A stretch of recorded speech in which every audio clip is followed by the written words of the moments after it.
ছবি অপসারণের ঘটনায় পররাষ্ট্র উপদেষ্টাকে রাষ্ট্রপতির চিঠি। বিদেশে অবস্থিত বাংলাদেশি দূতাবাস ও কনসুলেট অফিস থেকে রাষ্ট্রপতি মোহাম্মদ শাহাবুদ্দিনের ছবি সরানোর নির্দেশনা দেয় পররাষ্ট্র মন্ত্রণালয়। সম্প্রতি বিভিন্ন দেশের বাংলাদেশি দূতাবাস থেকে রাষ্ট্রপতির ছবি সরিয়ে ফেলা হয়েছে বলে গণমাধ্যমে খবর আসে। তবে এ বিষয়টি নিয়ে পররাষ্ট্র উপদেষ্টা মোহাম্মদ তৌহিদ হোসেনকে একটি চিঠি পাঠিয়েছেন। আজ বুধবার নিজের ভেরিফাইড ফেসবুক পেজে ওই চিঠি প্রকাশ করে এ তথ্য জানান অনুসন্ধানী সাংবাদিক জুলকারনাইন সায়ের খান।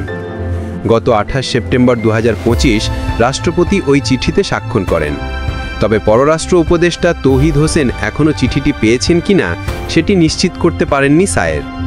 বিশ্বব্যাপী বাংলাদেশের কূটনৈতিক অফিস থেকে আমার ছবি অপসারণের ঘটনার কথা উল্লেখ করে ওই চিঠিতে রাষ্ট্রপতি বলেছেন, রাষ্ট্রপতির আসনে আসীন এবং দায়িত্ব পালনরত দেশের রাষ্ট্রপতি যেন অপদস্থ না হয় সেজন্য কী কৌশলী পদক্ষেপ নেওয়া যেত না।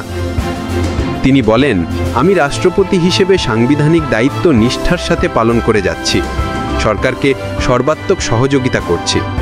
স্বাধীনতার পর হতে অদ্যাবধি যা হয় নাই তাই করছি। প্রায় অর্ধশতাধিক অর্ডিন্যান্স জারি করে সরকারকে আইনগত পূর্ণ সহযোগিতা করছি।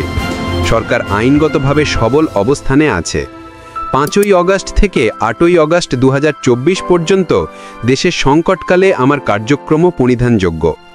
পরবর্তী সময়ে সরকারের উত্থাপিত সকল কার্যক্রমে আমার অবস্থান স্বতঃস্ফূর্ত এবং ইতিবাচক। তবে কেন ছবি অপসারণের ক্ষেত্রে এরূপ দৃষ্টিকটু উদ্যোগ নেওয়া হলো? জিরো পোর্ট্রেট নীতি সরকার অনুসরণ করছে, এতে রাষ্ট্রপতির পূর্ণ সমর্থন রয়েছে বলেও জানান তিনি।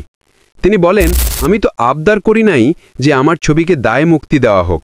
আমার ছবি অপসারণের ক্ষেত্রে এই নীতি কৌশলে বাস্তবায়ন করলে গণমাধ্যমের খোরাক এড়ানো যেত। এক্ষেত্রে মানসিকভাবে আমার পূর্ণ সহযোগিতা থাকত।